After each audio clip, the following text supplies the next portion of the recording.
उत्तराखंड के हरिद्वार के मंदिर में आज इतवार को खौफनाक भगदड़ का वाक़या पेश आया है। हादसे में कम से कम 6 अफराद की मौत हो गई है। बड़ी तादाद में लोग जख्मी भी हुए हैं। इत्तलात के मुताबिक सीढ़ियों पर बहुत ज़्यादा भीड़ थी और अचानक वहां कुछ लोगों को करंट लगने की अफवाह फैल गई।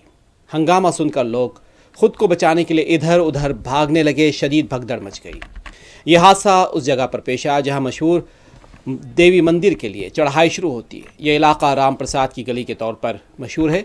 सावन का महीना होने की वजह से हरिद्वार में हर दिन करोड़ों अकीदतमंद पहुंच रहे हैं। बड़ी तादाद में लोग नहाने के बाद मनसा देवी के दर्शन के लिए जाते हैं। कुछ अकीदतमंद रूप दे और बाकी सीढ़ियों के सहारे मंदिर तक पहुंचने की कोशिश कर रहे थे, लेकिन अचानक अफवाह फैल गई कि करंट गिर गया या करंट का तार गिर गया या फिर करंट लग गया, जिसकी अफवाह के बाद भगदड़ मची और इसके साथ ही ये हलाकतें हुई हैं।